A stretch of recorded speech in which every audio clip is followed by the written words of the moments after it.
So saya dah ajar dah formula. Macam mana nak jatuhkan kerajaan ni? So terpulanglah kepada tuan-tuan walaun ambil video saya ni, pergi hantar pada bos-bos kalian. Ikutlah apa yang saya cakap. Now, kita cerita politik. Yang ni kita cerita politik, tuan-tuan. Timbul isu bahawa SD dah nak dibawa. SD nak dibawa kepada yang di-Pertuan Agong. SD ni akuan bersumpah, statutory declaration.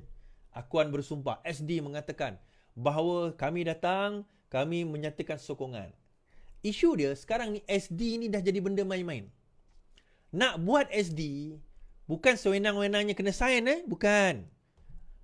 Macam Mat kata tadi, nak pergi jumpa Agong untuk sign SD. Apa ke bang? Bukan pergi jumpa Agong sign SD. SD ini cara dia adalah tuan-tuan buat dapat SD, tuan-tuan sign, kena mati stamp. Mati stamp. Kena angkat kena akuan bersumpah. Kena ada akuan bersumpah mengatakan bahawa SD itu valid. Okey? Suruhanjaya sumpah kena mengatakan bahawa SD itu valid. Dan bila mereka mengatakan valid, setuju, diterima, maka digunakanlah SD tersebut sebagai dokumen yang boleh dikatakan dokumen yang sah untuk digunakan. Namun, apa yang berlaku adalah ramai sangat orang buat SD 2-3 SD satu hal. Lepas tu sesuka hati juga nak meng-SD-kan perkara yang tak perlu SD, lepas tu memalsukan SD. Maka disebabkan itu, SD Langkah Dubai Gabungan Pesuruhanjaya Sumpah buat laporan polis. Pengurusi Pertubuhan Gabungan Pesuruhanjaya Sumpah, Yusrizal Zainul Abidin berkata, pertubuhan itu berhasrat membuat laporan polis atau berhubung video YouTube bertajuk MB Kedah Sasau, Langkah Dubai Gagal. Menurut Yusrizal, terdapat unsur dalam video itu yang dimuat naik oleh kucing tanah yang boleh menjejaskan kredibiliti Pesuruhjaya Sumpah. Kami amat bimbang dengan kenyataan dan dakwaan yang dibuat oleh pemengaruh YouTube yang menyentuh proses pembayaran dan penyediaan akaun berkanun yang bersoalkan credibility, accountability dan integriti Pesuruhjaya Sumpah yang telah dilantik oleh Ketua Hakim Negara. Saya ditemani oleh Ketua Biro Undang-Undang kami dan ahli jawatan kuasa lain membuat laporan polis di Dangwangi bagi menyiasat kenyataan dan kesahihan dakwaan yang dibuat dalam video itu.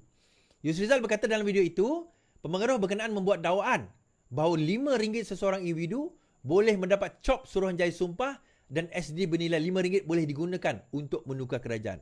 Yuran itu bukan RM5 dan SD adalah dokumen sah tertakluk kepada akta akaun berkanun dan dia mempelekehkan dan memburukkan sistem perundangan. Sekiranya dakwaan itu benar, kami ingin polis menyiasat Pesuruhanjaya Sumpah mana yang melakukan perkara demikian. Tambahnya, Pesuma yang kira-kira 500 ahli dan merupakan pertubuhan mendaftar dengan ROS dengan keahlian terdiri pada Pesuruhanjaya Sumpah telah dilantik. Semalam, Menteri Besar Kedah yang mendakwa PN mempunyai SD mencukupi untuk menjatuhkan Anwar Ibrahim. Dakwaan yang sama dibuat oleh Raja Petra. Baik. Untuk makluman tuan-tuan dan puan-puan, dia bukan semudah itu sign cop bayar RM5. Betul. Nak bayar SD ni RM5 je. Betul. Tetapi dia bukan nilai bayaran RM5 tu. Tetapi akuan bersumpah, apa orang kata, statutory declaration, dia ada akta dia tersendiri. Sebab itu kalau sekiranya SD ni dibuat main, dia boleh didapati bersalah di bawah akta tersebut. So, bila ada dakwaan mengatakan bahawa SD itu, soalannya macam ni. Prosedur SD, bila tuan-tuan hantar dokumen, Pesuruhjaya Sumpah akan minta IC, kemudian dia akan cop. Cop itu adalah cop setiap penjuru Pesuruhjaya Sumpah, kemudian dia akan catat di dalam dokumen. So, catatan di dalam dokumen itu, kita akan tahu SD itu cop kat mana. Kalau sekiranya dia kata, kami cop dekat Bangi contohnya, atau kami cop dekat Setapak contohnya, maka kita boleh semak, adakah benar Pesuruhjaya Sumpah di Setapak itu dengan nama sekian sebulan telah bersetuju untuk cop, atau sekadar dia orang beli cop, buat sendiri, pergi cop sendiri. Itu satu persoalan.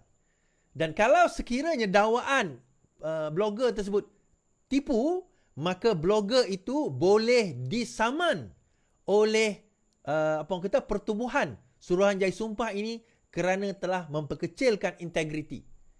Menyelainkan dia menafikan perkara tersebutlah, tetapi dia boleh disaman kerana telah mencemar baik nama pertubuhan dan persatuan tersebut. Okay? Ni kita kena faham tuan-tuan. Itu yang berlaku. Dan buat masa ini dia orang sendiri, Pesuruhjaya Sumpah nampaknya Diorang sendiri tak tahu mengenai berkenaan dengan SD. So, jadi tak jadi, ada ke tidak dan sebagainya. Tidak, kita tak tahu. Baik. Dalam ketaksuban mereka, tuan-tuan, nak menjatuhkan kerajaan ini, saya ceritakanlah kepada PN bagaimanakah kaedah nak menjatuhkan PMX. Baiklah. Malam ni saya buka cerita. Dah buka cerita dah sebenarnya hari tu. Saja je saya nak buka lagi cerita. Supaya PN ni jangan rasa kebulur sangat dan tak tahu. Sampai SD nak pergi, Agong panggil sign SD. Okey, aku cerita. Dia macam ni. Sekarang ini, SD tak boleh pakai lagi, tuan-tuan. Okey? Saya nak cerita. SD untuk ahli parlimen. Untuk Dewan Undangan Negeri lain, Tengok negeri. Adakah negeri itu telah menandatangani Akta Anti Lompat Parti atau tidak? Saya bagi tahu untuk parlimen, Statutory Declaration tidak boleh pakai. Kenapa? Ini argument saya. Argument saya kenapa tak boleh pakai, the moment SD itu sampai kepada Yang di-Pertuan Agong, soalan pertama yang di-Pertuan Agong perlu tanyakan, adakah ahli parlimen yang menandatangani SD tersebut telah hilang kerusi sebagai ahli parlimen? Kerana mereka telah melanggar persetujuan untuk taat setia kepada parti dan dikira lompat parti. Tuan-tuan, apa objektif kita buat Akta Anti Lompat Parti? Apa objektif kita buat Akta Anti Lompat Parti? Supaya penyerahan SD itu tak berlaku. Itu tujuan dia.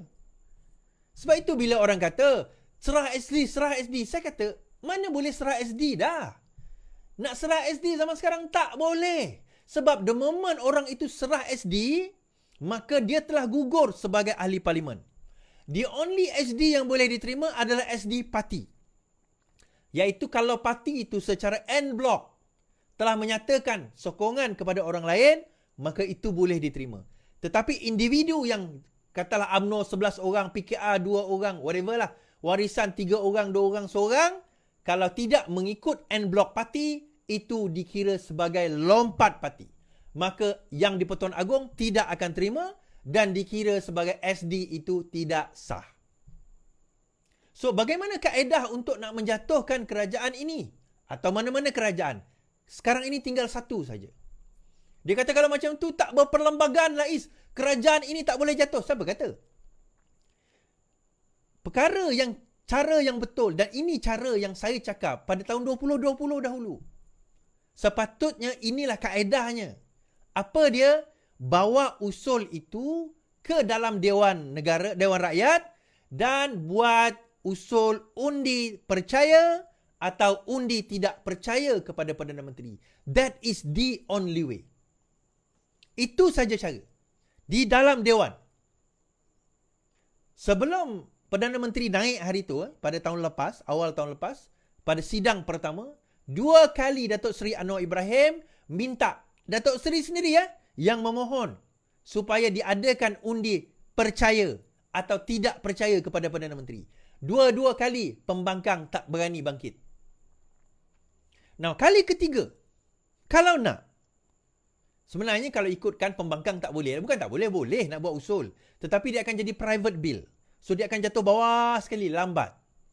Pembangkang jumpa Perdana Menteri. Perdana Menteri, kalau kau benar berani adat jantan, ini parlimen tak buka bulan 3 lagi, tak lama lagi akan buka parlimen, kita buat undi percaya sekali lagi. Apa macam? Tak perlu SD dah, tuan-tuan. Buat undi percaya dalam parlimen ke? Kenapa takut? Now, soalan. Adakah undi percaya atau tidak percaya dalam parlimen kalau disokong oleh individu yang daripada parti dia, sedangkan parti dia tidak menyokong, contoh UMNO, dikira sebagai lompat parti? Jawapan mudahnya, tidak. Jawapan mudahnya, tidak. Okey? Tidak. Tetapi, kalau parti dia buat, kena bayar 100 juta dan dikira lompat parti, yang itu kira dekat mahkamah nanti. So, mahkamah akan tentukan kira lompat parti itu tak. Tetapi setahu saya, semua parti lain kecuali UMNO, tidak ada peruntukan perlembagaan parti mengatakan sesiapa yang menyalah perlembagaan parti mereka, maka dikira telah melompat parti dan hendaklah membayar 100 juta ringgit. Parti lain, saya tak tahu. Saya tahu tak buat. Hanya UMNO yang buat sedemikian. Maka adakah kira lompat parti? yang tu kena bawa ke mahkamah lah. Tetapi kaedah yang betul untuk menjatuhkan kerajaan adalah kaedah ini, iaitu undi percaya atau tidak percaya di dalam parlimen. Kan? Sebagaimana kata Hasan Karim, biar Dewan Rakyat putuskan jika Anwar sudah hilang majoriti. Ahli Parlimen Pasir Gudang Hasan Abdul Karim berkata, sokongan terhadap seorang Perdana Menteri harus diputuskan melalui undi percaya di parlimen dan bukan berdasarkan SD. Kenyataan ini dikeluarkan susulan seorang penulis blog yang melarikan diri dalam buangan Raja Petra mendakwa pembangkang telah memperoleh 120 SD. Sama juga dengan Ashraf Wajidi mengatakan hanya undi tak percaya peluang PN jatuh ke kerajaan, kata UMNO. UMNO berpendapat ada 3 faktor menjadikan cubaan pembangkang menjatuh ke kerajaan. Menurut Setiausaha Agung Ashraf Wajidi, dakwaan itu dibuat di luar pihak kerajaan tidak lebih daripada sekadar mainan persepsi untuk mengelirukan lawan. Pertama, katanya sudah berkali-kali menitahkan bahawa dia tidak akan layan SD untuk tukar kerajaan. Kedua, pembangkang hanya tinggal 69 orang, perlu 43 lagi untuk cukupkan 112 orang minimum. Gabungan GPS dan ahli parlimen bukan Islam sudah menyatakan dengan tegas tidak akan menyokong PN kerana di dalamnya ada parti ekstrim PAS. GPS mampus dia takkan sokong apa orang kata PN, tuan-tuan. Okey. GPS ni GPS mampus dia takkan sokong PN. Kerana apa? Dia ada PAS dalam tu. Dia macam ni, ada orang tanya saya, bagi GPS PAS dengan DAP tu, yang mana lebih teroris pada pandangan GPS? Okey, ini saya nak cerita, pada pandangan orang GPS, PAS tu lagi teruk daripada DAP. Kalau orang Melayu di Semenanjung nampak DAP tu teruk, bagi orang Sarawak, PAS tu lagi teruk daripada DAP. DAP tu bagi GPS teruk dah. Lawan kan, of course. Dekat sinilah DAP. Tapi PAS tu bawah ni. Punyalah benci. Okey, tapi timbul persoalan, kenapa masa PN hari tu GPS nak bergabung? Tuan-tuan kena ingat, yang bergabung pada waktu itu, yang ikut GPS ikut adalah UMNO. Dia bukan ikut PAS. Nah, bayangkan kalau kerajaan ini adalah kerajaan baru, adalah PAS, adalah bersatu. Kemudian ada GPS. PAS punya kerusi lagi banyak daripada GPS. Agak-agak, kalau kata Abang Joe semalam saya mainkan video dia, kami 23. Kalau kami, tiba-tiba saya tengok nama saya jadi Perdana Menteri, padahal dia bukan ahli parlimen pun. Kan? Dia bukan ahli parlimen, macam mana dia jadi Perdana Menteri? Katalah saya jadi Perdana Menteri, kami 23. Kalau kami 23, dia kata apa? Kena encang lah kami orang. Tuan-tuan faham kena encang? Kena encang tu maksudnya kena lunyai lah dia orang. Yelah dia 23 je, PN ada 60 lebih sekusi. Mampuslah dia. Kami bukan paloi, dia kata kami bukan bodoh. Bukannya macam tak orang bodoh, tanya dah. Ikut ke Sarawak tu, hanya main. Tak, poinnya adalah, tak boleh. So the only way sekarang ni adalah, bawa undi percaya. Atau undi tak percaya. Okey, dia kata, kami pembangkang mana boleh buat undi tak percaya? Susah, dia kata. Kenapa nak bawa susah ni? Susah nak bawa. Kenapa susah? Kan ada kamu kata, ada geng UMNO di dalam itu. So, kalau geng UMNO ada dalam itu, maka geng UMNO tu boleh buat usul. Sebab dia adalah MP kerajaan. So, bila dia buat usul, macam yang berlaku di Perak. Ingat tak yang berlaku di Perak? MP UMNO yang bawa usul kepada Peja sehingga jatuhnya beliau sebagai Menteri Besar. Tuan-tuan ingat So biar MP UMNO yang kata menyokong kamu tu bawa usul. Kenapa tak berani? Atau sebenarnya tak wujud? Ismail Sabri dah nafi, timbalan menteri pun dah nafi. Ramai daripada konon yang menyokong, kecuali Syamuddin je, Tun Sen On je yang tak bunyi sekarang ni. Tapi lain semua dah nafi, tuan-tuan. Lain semua dah nafi. Okay. So saya dah ajar dah formula macam mana nak jatuhkan kerajaan ni. So terpulanglah kepada tuan-tuan walaun ambil video saya ni, pergi hantar pada bos-bos kalian. Ikutlah apa yang saya cakap. Okay, habis kat situ.